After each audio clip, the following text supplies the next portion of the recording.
Hello student. तो आज हम लोग पढ़ेंगे क्लास 12 फिजिक्स फर्स्ट, जिसमें हमारा पहला चैप्टर है इलेक्ट्रिक चार्ज एंड फील्ड्स, जिसमें आज का हमारा टॉपिक है गॉस प्रमेय। गॉस प्रमेय जो कि एग्जाम के दृष्टिकोण से बहुत ही इंपॉर्टेंट है और यह गॉस प्रमेय बहुत ही आसान है, जिसको आप अच्छी तरह से समझ लेंगे। सबसे पहले देखेंगे हम लोग गॉस का पूरा नाम है कार्ल फ्रेडरिक गॉस। गॉस का पूरा नाम है कार्ल फ्रेडरिक गॉस। तो सबसे पहले हम देखेंगे गॉस प्रमेय का डिफिनीशन और इसकी परिभाषा।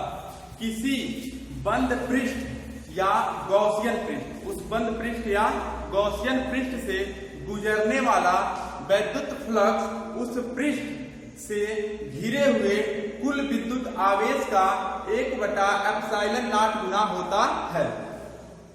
तो हम लोग देखते हैं, सबसे पहले एक बंद पृष्ठ लेते हैं। उस बंद पृष्ठ को गॉसियन पृष्ठ भी कहते हैं। यह है आपका गॉसियन पृष्ठ। गॉसियन पृष्ठ। अब इस पृष्ठ से घिरा हुआ एक आवेश Q लेते हैं। इस गॉसियन पृष्ठ से घिरा हुआ एक आवेश हम लोग Q लेते हैं। अब हम इस परिभाषा के अनुसार देखेंगे, जो गुजरने वाला विद्युत फ्लक्स को पाई से डिनोट करते हैं। विद्युत फ्लक्स को पाई से डिनोट करते हैं। यह आपको पिछले टॉपिक में बताया गया है। तो हो जाएगा आपका कुल वैद्युत फ्लक्स पाई इक्वल टू कुल विद्युत आवेश का 1/ε0 गुना। तो कुल विद्युत आवेश है इस सरफेस से घिरा हुआ Q और ε0 गुना 1/ε0 गुना। तो ये हो गया हमारा गॉस प्रमेय। देखिए बहुत ही आसान है, जैसा कि आपको डेफिनेशन में बताया गया है, ठीक वैसा इसका क्या है फॉर्मूला है। यही है सूत्र गॉस प्रमेय का। तो कुल विद्युत आवेश का 1/ε0 गुना है। ε0 गुना, जहां Q आपका है आवेश, उस गॉसियन पृष्ठ द्वारा घिरा हुआ आवेश, और फाई है विद्युत फ्लक्स, और ε0 गुना ε0 जो है वो है निर्वात की विद्युतशीलता। निर्वात की विद्युतशीलता, जिसका मान होता है 8.8541 इंटू 10⁻⁻12 फैरड प्रति मीटर। यह है आपका ε0 का मान। अब हम लोग देखेंगे कि गॉस का जो प्रमेय है उसके कुछ शर्तें या उसके कुछ गुण, इसके बारे में हम लोग चर्चा करेंगे। अगर किसी गॉसियन पृष्ठ या फिर बंद पृष्ठ से घिरा हुआ आवेश 1 से अधिक हो, तब Q1, Q2, Q3, तब इसका जो है विद्युत फ्लक्स का मान कितना होगा वो देखेंगे। फाई बराबर कुल विद्युत आवेश। कुल विद्युत आवेश का क्या होता है 1/ε0 गुना होता है। तो कुल विद्युत आवेश कितना है Q1 plus Q2 plus Q3। तो ये हो जाएगा Q1 plus Q2 plus Q3 अपान ε0। अगर किसी गॉसियन पृष्ठ से 1 से अधिक आवेश घिरे हुए हैं, तब वैद्युत फ्लक्स का मान हो जाएगा कुल विद्युत आवेश का योग बटे ε0। ये हो गया आपका।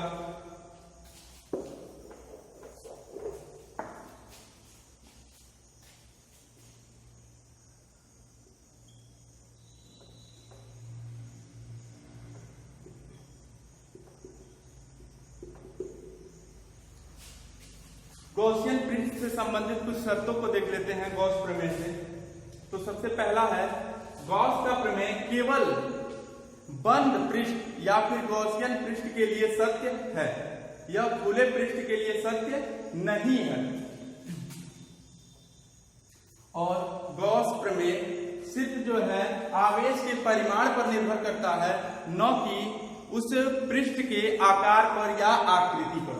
जैसे कि हम देखते हैं 3 पृष्ठ है, ये है गॉसियन पृष्ठ S1 और ये है गॉसियन पृष्ठ S2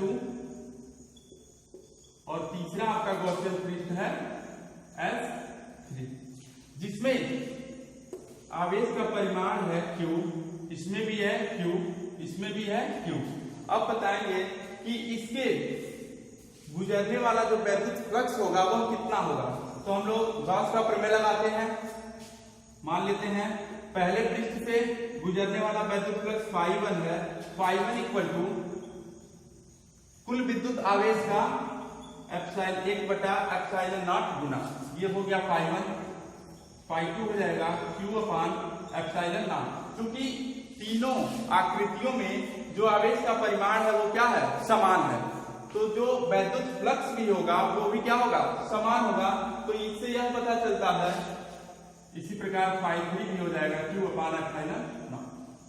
इससे यह पता चलता है कि गॉस का प्रमेय आकृति पर निर्भर नहीं करता है बल्कि उसके परिमाण पर निर्भर करता है। दूसरा देखते हैं,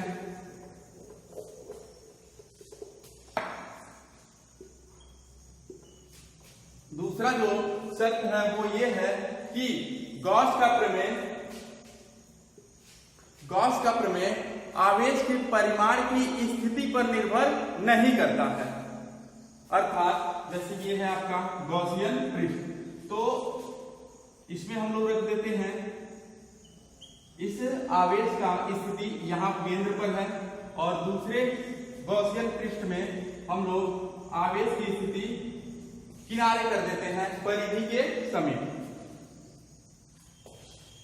तो तभी यहां पर जो फ्लक्स होगा वो होगा Q/ε0 और यहां भी होगा Q/ε0। अर्थात इससे यह पता चलता है कि जो गॉस प्रमेय है वह परिमाण आवेश के स्थिति पर निर्भर नहीं करता है बल्कि आवेश के परिमाण पर निर्भर करता है। जैसा कि आपने देखा फिगर में, इस पहले सरफेस पर, पहले गॉसियन सरफेस पर जो आवेश है वो मध्य में है और दूसरे गॉसियन सरफेस में जो आवेश है वो किनारे पर है, लेकिन फिर भी हमारा विद्युत फ्लक्स क्या है, दोनों में समान है।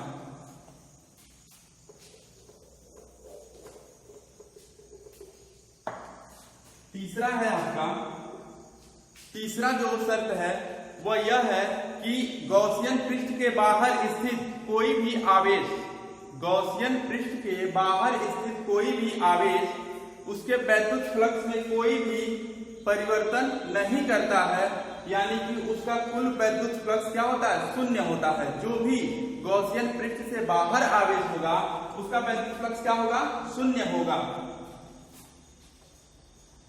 क्योंकि ये मान लिया हमने गॉसियन सरफेस है, इसमें कोई बाहर आवेश है Q, इसमें इस पृष्ठ से बाहर कोई भी आवेश है Q, तो यह इसके विद्युत फ्लक्स में कोई भी प्रभाव नहीं डाल पाता है, उसमें कोई अंतर नहीं डाल पाता है। जैसे कि यहां से वैद्युत क्षेत्र रेखाएं प्रवेश करेगी, वैद्युत क्षेत्र रेखाएं, जितनी वैद्युत क्षेत्र रेखाएं इसमें प्रवेश करेंगी उतनी ही वैद्युत क्षेत्र रेखाएं इससे क्या होंगी, इस पृष्ठ से बाहर निकल जाएंगी। अर्थात यह पृष्ठ की ओर आने वाली जो रेखाएं हैं वो क्या होंगी, ऋणात्मक, और बाहर जाने वाली रेखाएं क्या होंगी, धनात्मक। तो जितनी रेखाएं इस पृष्ठ में प्रवेश करेंगी उतनी रेखाएं इस पृष्ठ से क्या हो जाएंगी, बाहर। तो 2 रेखाएं प्रवेश की तो -2 और 2 बाहर निकली तो +2, तो दोनों का योग क्या हो जाता है, शून्य हो जाता है। अतः हम कह सकते हैं कि किसी गॉसियन पृष्ठ के बाहर स्थित कोई भी आवेश उसके विद्युत फ्लक्स में कोई भी परिवर्तन नहीं कर पाता है। तो ये है आपका गॉस प्रमेय और उससे संबंधित कुछ शर्तें। तो हम मिलते हैं अगले नेक्स्ट वीडियो में, तब तक के लिए आप इसको तैयार कर लेंगे, पढ़ लेंगे अच्छी तरह से। थैंक्स।